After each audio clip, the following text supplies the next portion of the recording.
we can start now. There's actually quite a bit of people on Facebook. So for everyone joining us on Facebook and in Zoom, just a couple things before we get started. If any of you have issues entering the Zoom room, feel free to go onto Facebook. We're also going to be on there under the Tri-City Regional Chamber. You can feel free to submit questions on there for Krista as well. As I also want to just remind everyone, tomorrow we will have Zach Mason discussing Instagram. So today we have Facebook, tomorrow will be Instagram. Both sessions are going to be full of information that you can use, especially right now. And so I just want to remind everyone of that.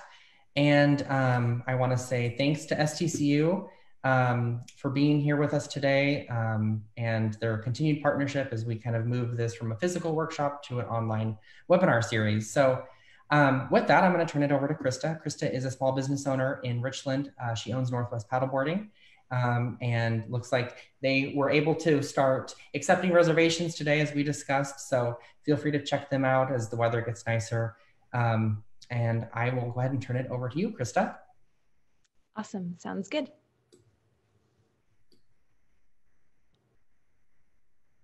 All right. So yeah, I'm going to share about Facebook marketing. It's kind of where I started. Just to tell you a little bit about my business, we are Northwest Paddleboarding. So we started in 2015 and we were a mobile business for 3 years. So we had a van and trailer, we taught classes, and we didn't start rentals until in-store rentals until we got our storefront, which was year 4 was our first year with a storefront. So now we're going into year 6. And so we're really excited. Yes, we did just get approval to partially reopen with some restrictions. So that's exciting. But anyways, I started our Facebook page the first year in business. So back in 2015, and it has been our main source of marketing and we really love it. I really love it. I love doing Facebook marketing. I think it's a lot of fun to connect with people that way. And so I've done a lot more research on it and I've just put most of my marketing dollars or marketing, I guess, more time and energy into Facebook, not so much on marketing dollars. So I do have a presentation. It's on another screen here. So if I keep looking over, that's why. But to start out, a lot of this is going to be very general information about social media. And then sometimes I'm going to get a little bit deeper into Facebook specifically. And if you have any questions on Facebook, please ask and I will be able to answer them. But the first thing I want to start talking about is goals. So making sure that you're getting really clear on your social media goals, because if you just go into social media without any thought in really what you're trying to achieve, you're just going to be throwing stuff out there and it's probably not going to stick. So a lot of people will try social media marketing, specifically with Facebook, and just kind of push stuff out there, be kind of salesy, and then say, you know, it doesn't work. I'm not getting any leads from this. And so we really have to start with a clear goal. Now, I'm going to name off some different like overall goals that you can set for yourself. And you may think like, oh yeah, I want to achieve all of those. But there's a lot of things in life that we want to achieve and you really have to nail it down so that we can really focus on one thing. So we could do brand reputation. So that would be, you know, trying to increase our reviews, get more on Facebook. It's more of a recommendation now rather than like a star review. But it could be brand reputation. It could be brand authority. So more people are sharing you or tagging you or mentioning you as the person to go to in your industry. So brand authority. The next one is going to be brand awareness. So that's just trying to get your logo out there more, get more, you know, views. So having higher video views or just getting more reach on your posts. So that's going to be brand awareness. And then the next one, you could have like audience growth. So that's your numbers. So how many followers you have, how many likes you have on your page. This isn't my favorite one to use as a goal, only because you can buy likes and followers, and that doesn't necessarily do anything for your business. So your likes can go up, your follower count can go up if you do a bunch of giveaways, like that's going to happen, but it doesn't necessarily mean that all of those people are going to be your ideal client and actually turn into a customer. So if you do go with audience growth as your goal, you're going to want to also have kind of another goal to go along with it, maybe engagement rate. So how many people are actually engaging with your page, commenting, talking back to you, starting those conversations. And then one of the last goals that you can set is lead generation. So lead generation is going to be a little bit harder to accomplish, especially if you're just starting out with Facebook marketing. But as you go on and maybe set one of those other goals and then you're ready for lead generation, that's going to be more link clicks. So people actually clicking on the links in your posts and going off of Facebook and onto your website or wherever it is that you're sending them, or replying. So actually sending you direct messages. So as you can see, that's going to be a little bit more for someone to do than it is just to follow you or to like a post, is on the lead generation side. So that's still a great goal to have, but maybe not one to start out with right away. So you're going to want to kind of focus on one of those overall goals. And then from there, you're going to get more specific with it. Just like any goal, you want to have that SMART goal. So specific, measurable, attainable, relevant, and time bound. Same thing with social media goals. You're going to want to make sure that it hits all of those things. So when you decide brand reputation and reviews is what you want to use to measure that, you're going to want to figure out how many reviews you're at right now or recommendations for Facebook, and then decide how many you want to get and by what time and what date. So, so you're going to want to set those goals. Now, as far as a trick with goals that I've learned that's been helping me recently is to make sure that you write it down, which I'm sure you've heard of that. But what I heard was if you write it down every day, it's going to help even more. So just jotting down every day that single goal that you're shooting for the next 2 to 3 weeks, so that you can really get that in your head every morning as you go into the day, making sure that that's your focus. So setting clear goals on social media is going to be number one. Now, as far as kind of getting into some of the most popular goals that people set are going to be follower count and engagement rate. So getting people to engage with you on there, create those conversations. Social media marketing is all about creating relationships with your community and building those up so that you have, you know, raving fans and people who are excited for what you're doing so that they can support you.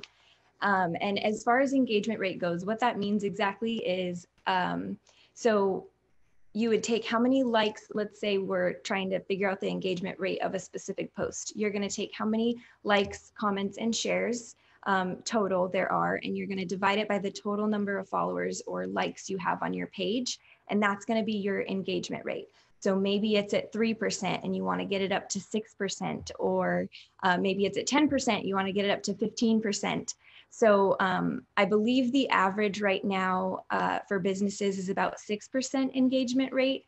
And so that's maybe something to go off of. It totally just depends on, you know, how you started your Facebook and kind of going from there. So that's going to be the most popular is the follower count and the engagement rate. And that's kind of how you're going to measure that.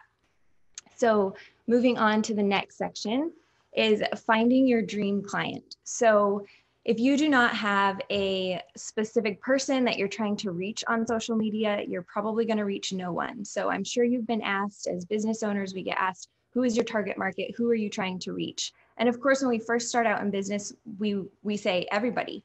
We want to serve everybody. Of course we do. We don't want to turn anybody away. We want all of the people. But that's not necessarily a great way to go about marketing, because the way that you talk to a 20-year-old boy is not the same way that you talk to a 55-year-old woman. It's just not, it's not the way that you're not going to target them the same. You're not going to market to them to the same way. So we want to make sure that we nail down who our dream clients are. And so with that, you want to have the age, like an age range, preferably a short age range, not 25 to 60. Again, a 25-year-old is going to be spoken to a lot different than a 60-year-old. So really try to make that like a 5 to 10 year range. And then gender, you can choose male or female. What is their income level? What is their family status? Are they single? Are they married? Do they have kids? What age are their kids? How many kids do they have? where do they shop? So are they, somebody who shops at Target and Costco and Fred Meyer, or are they, and Lululemon? I'm naming off my dream client. That's where she typically shops. Or you can, maybe they shop at, I don't know, maybe it's a guy who's really into cars. So they're going to the auto parts store, O'Reilly's, and places like that. So where do they shop? What do they care about? What really gets them going? What lights them up?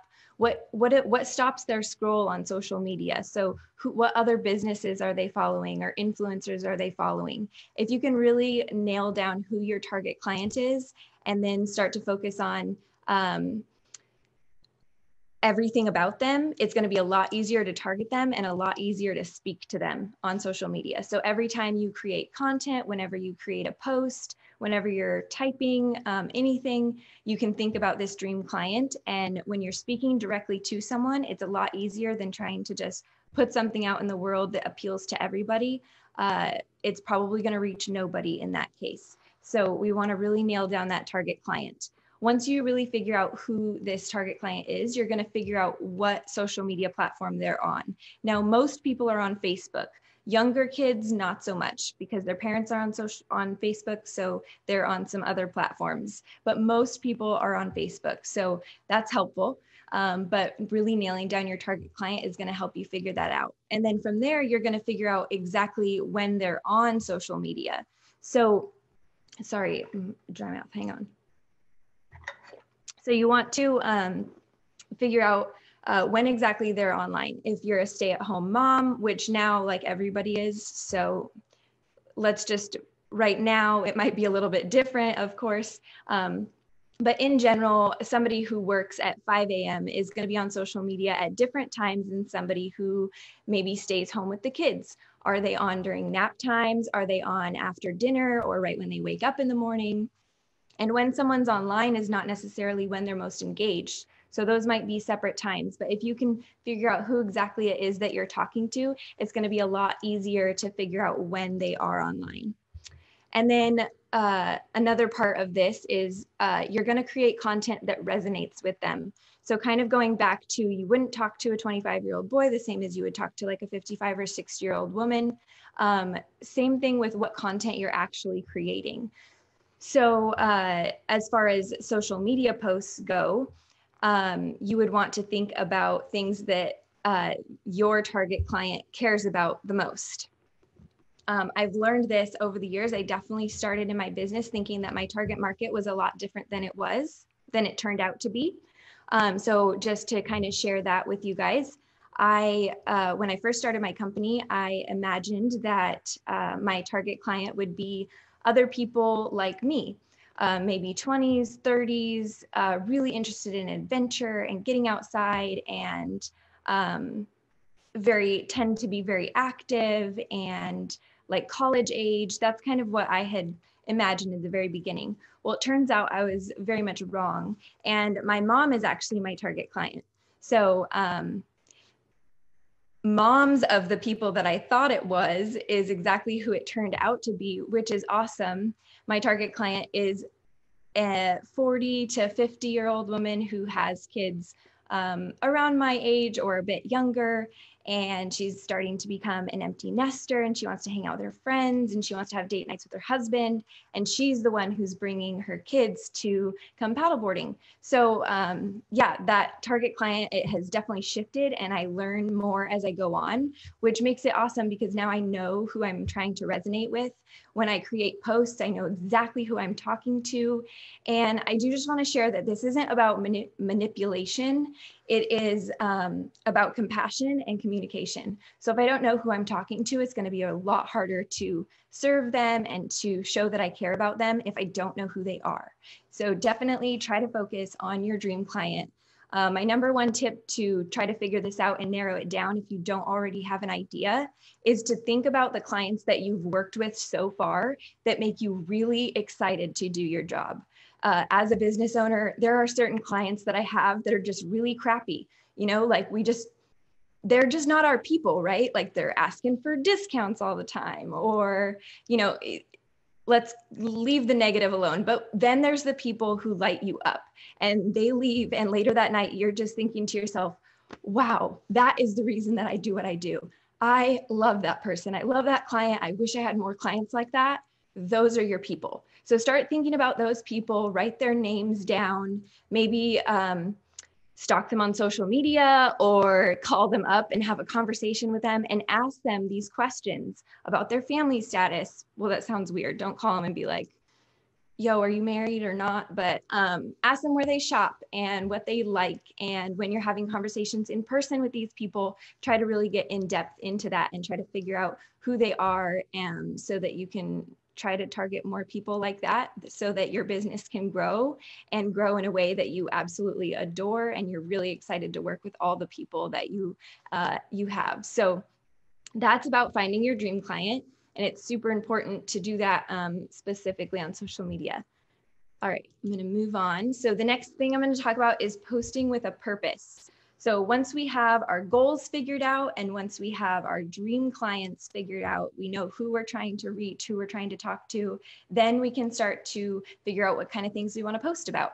Now, the general rule of thumb is going to be an 80-20 rule. So 80% of the time we are creating content that serves our people. We are connecting with them. We are sharing, educational type things. We're sharing our story with them. We're getting real successes, struggles, behind the scenes stuff.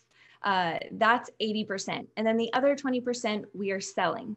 Now, you cannot serve your people unless you sell to them. So for example, with paddleboarding, I can talk about it on social media all day, but if I don't do that 20% and actually sell to them and try to get them to sign up for a class, I don't ever get to meet them and introduce them to this amazing sport and take them out on the water and create an even deeper relationship or bond with my community. So if I don't do that 20% of selling, I'm not going to be able to do my job and continue in business. So don't be afraid to sell on social media, but you definitely don't want it to overrule and be the majority of what you post. And the reason for that is because people are not on Facebook to be sold to. They're there to connect with people and to create relationships. They're not there to purchase something. If they were, they would go to Google and they would search for it. So you have to remember that when you're going to post. So part of that 80%, I'm going to talk a little bit more about the 80% than the 20%. Within the 80%, you're going to want to do things like, so like I said, share your story. So some of the stories that I have shared about our business on social media or on Facebook that have done well. When we first got our storefront, I've been sharing our story the whole time. So as when we were mobile, and then in year 2, I got pregnant, I had a baby in July. I shared, of course, pictures from when I was pregnant out on the paddleboard.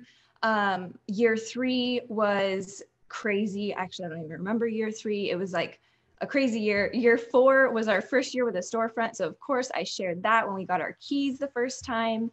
And then year 5, we actually got to move next door. So where I'm at now, this is next door to where we were at 2 years ago now.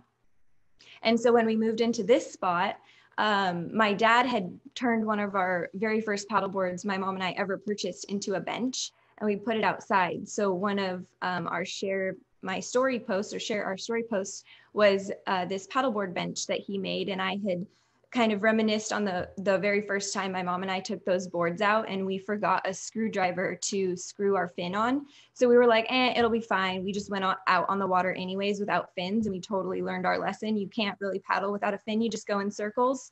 And so we've been beginners before. We've been there. And then now it's so cool that this paddleboard is now a bench and it's sitting in front of the store that we've been dreaming about for years. So look at me, I'm already gonna cry about it. So anyways, I shared that story and that did really well. And just sharing those behind the scenes things, it may seem little or like it's only important to you, but that's not necessarily the case. Your community cares. We care about your business and where you came from and where you're at now and what your struggles and what your successes are. We're here as a community to support you, but you have to share that with us so that we can. Let's see, another Oh, yes, I like to share this one because it's a really powerful one. This was on my personal page. So I do have a personal page and then I have my business page. But they kind of coincide because I'm kind of the face of Northwest Paddleboarding in a sense. So what year was it? It was year 4. It was 2 days before my birthday. I had my first 1-star review on Google from this guy who was just a turd. And so he left a 1-star review. He started having his friends do the same thing, even though they had never done business with me.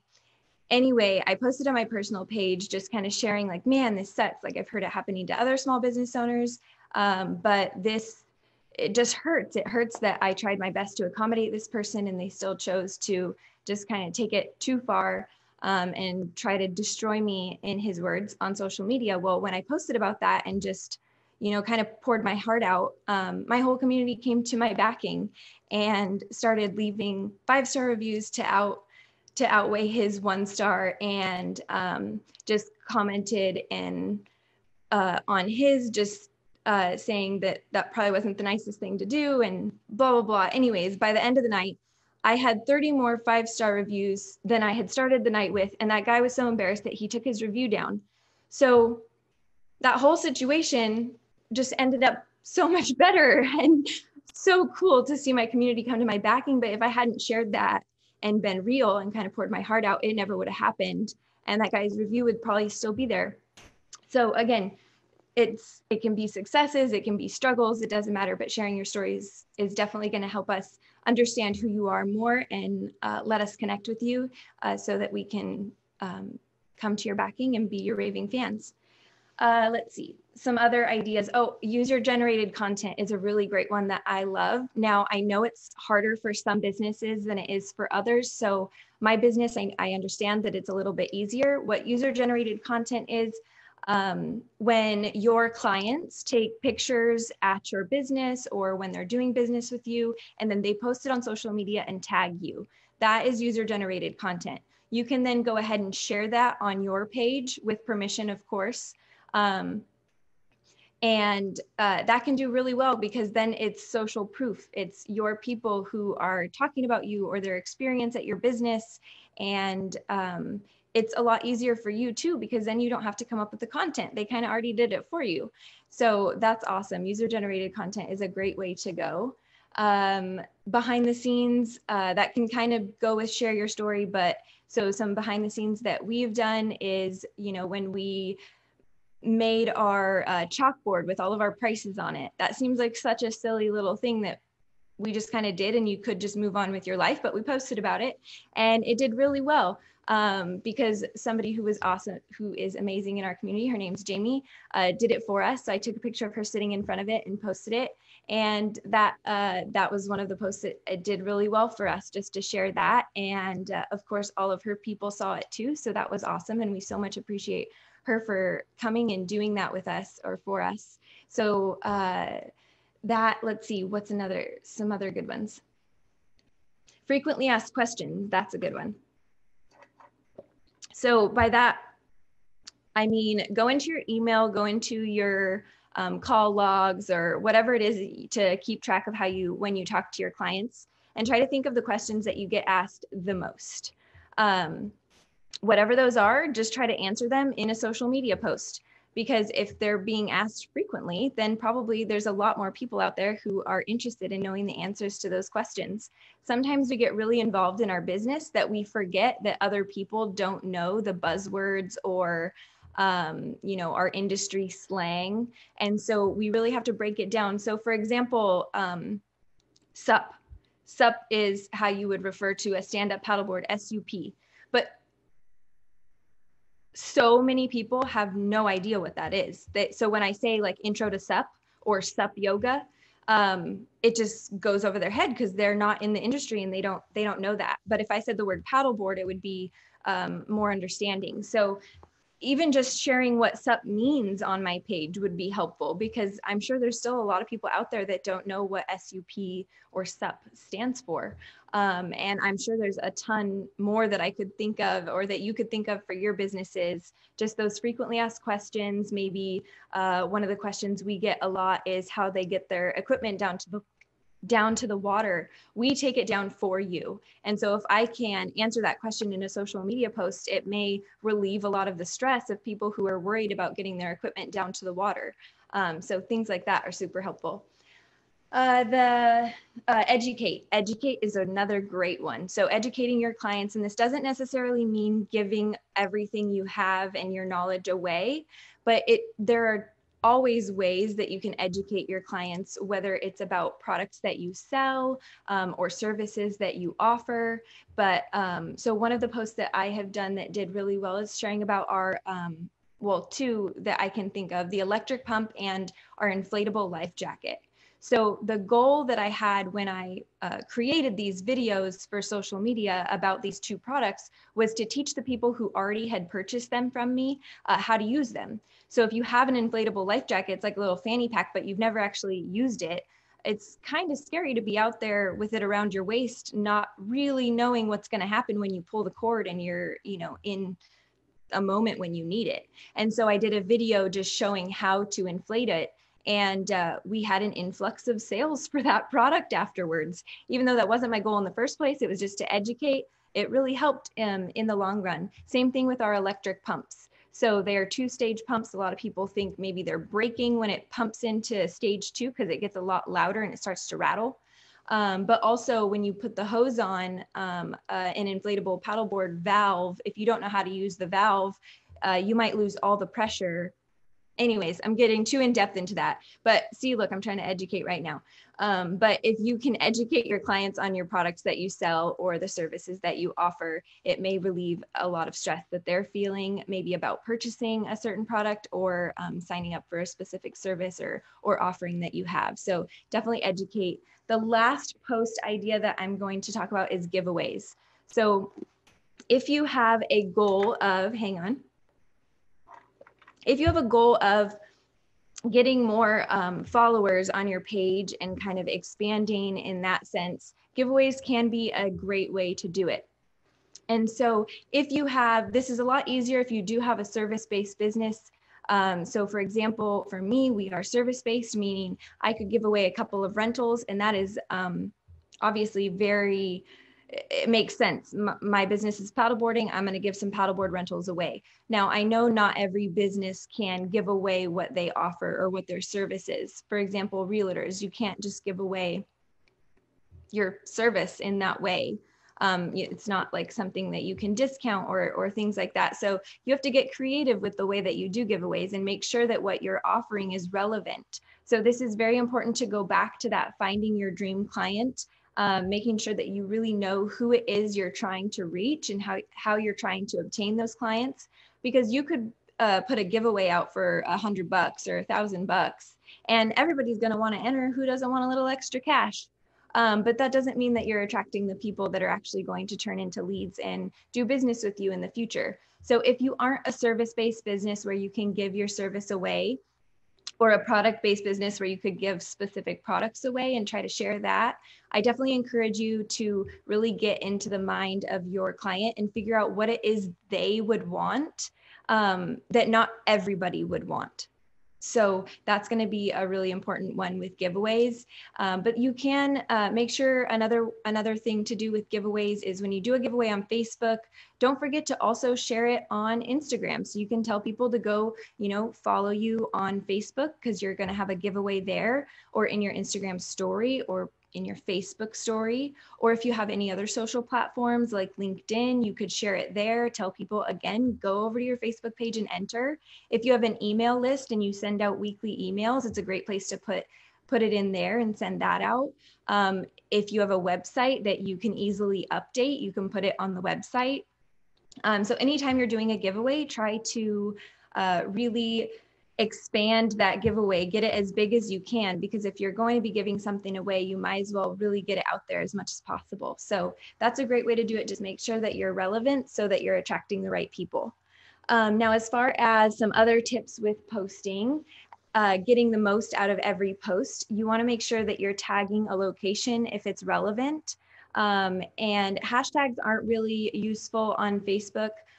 People don't search hashtags on Facebook like they do on Instagram. So I don't necessarily encourage you to post hashtags.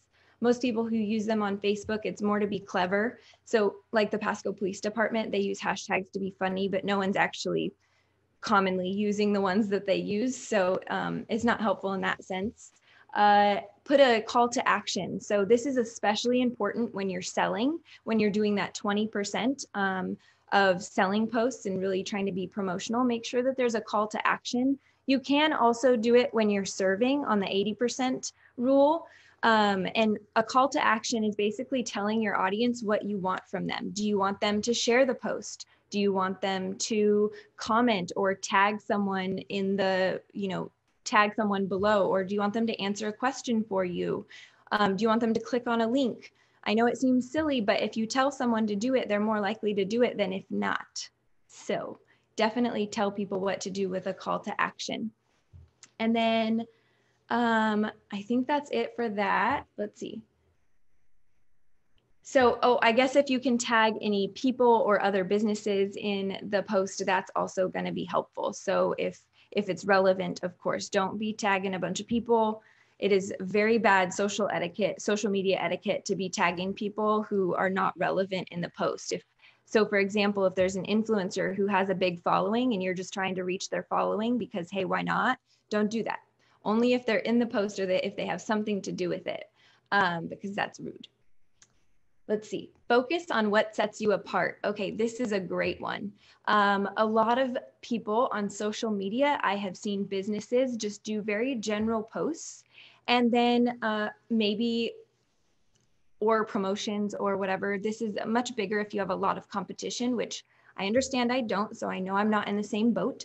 However, if you focus on what sets you apart, other people aren't going to be able to copy you. So if you feel like other businesses in your industry are copying what you do, get more real and get more focused on who you are and what your business does that others don't.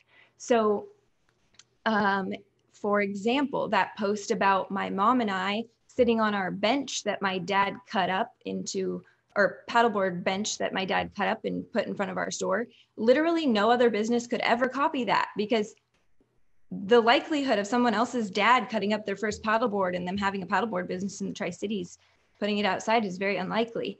So try to get really specific on what sets you apart in your social media so that other businesses can't copy it and people are going to remember you for it.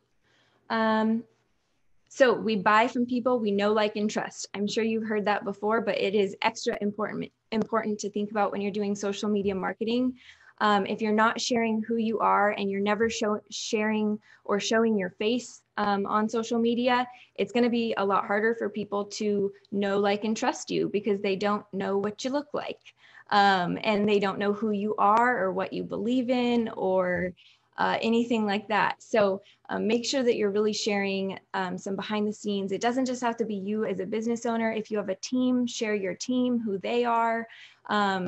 Share your clients, your customers, of course, with permission, and just try to really focus on who your business is so that people can understand that, and that know, like, and trust factor will definitely work for you.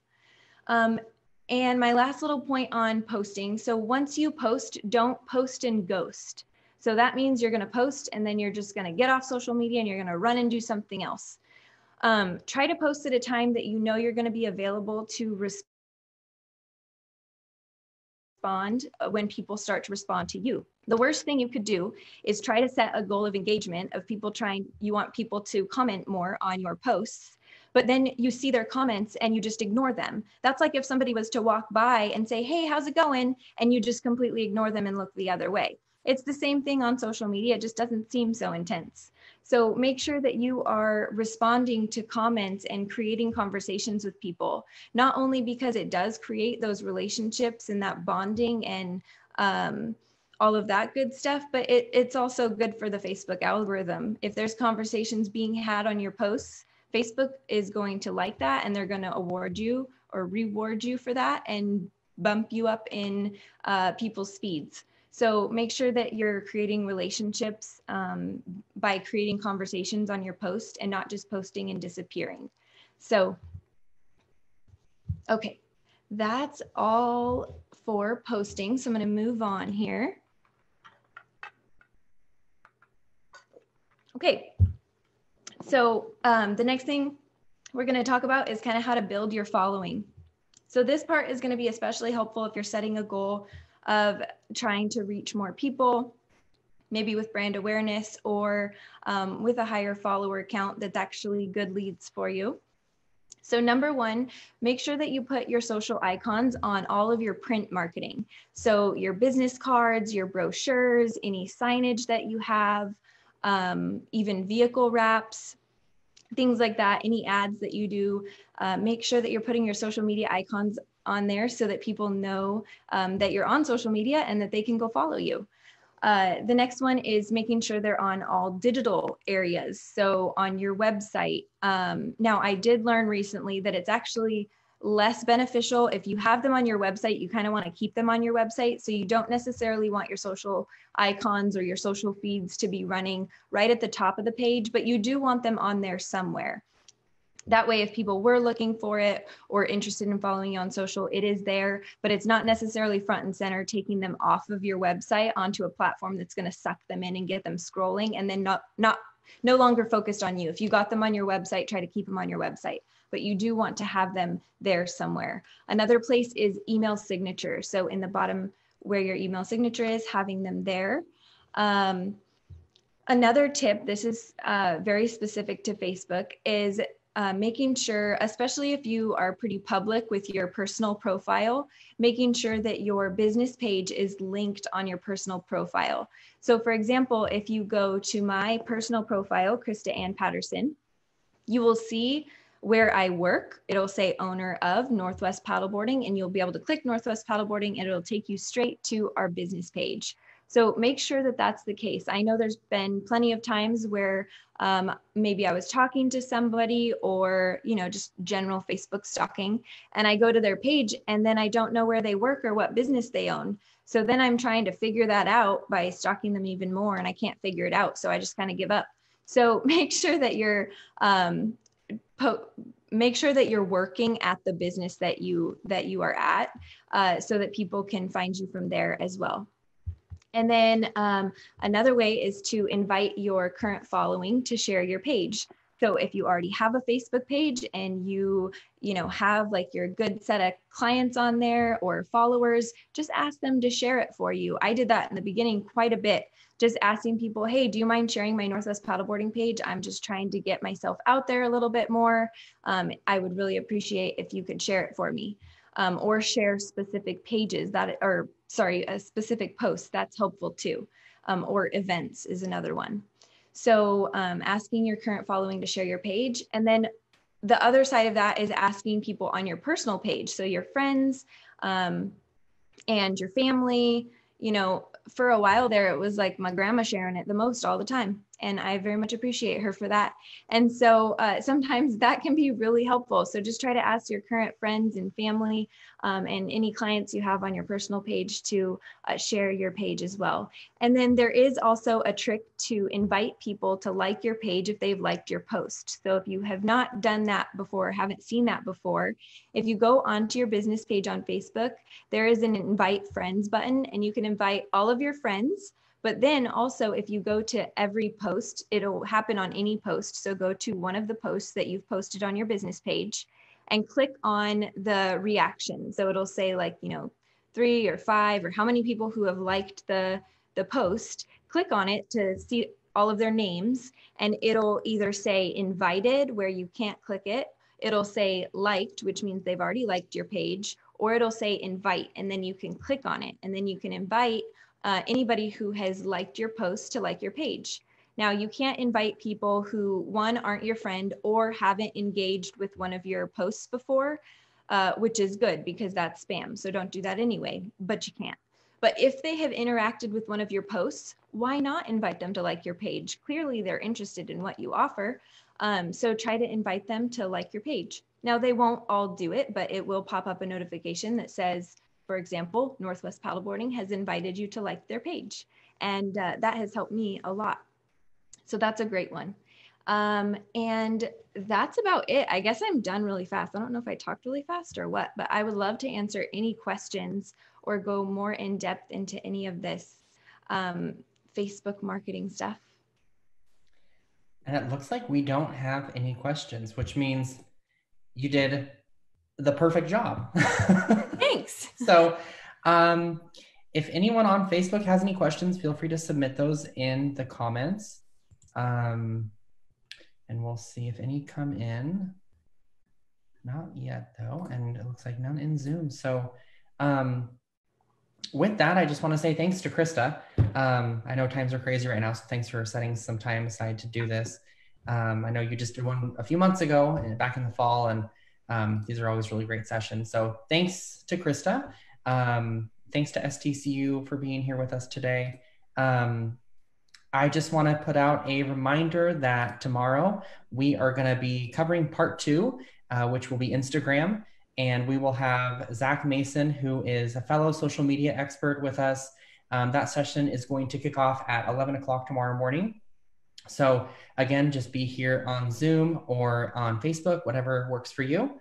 And with that, thank you again to Krista and everyone for being here. Have a good day. Thanks for having me.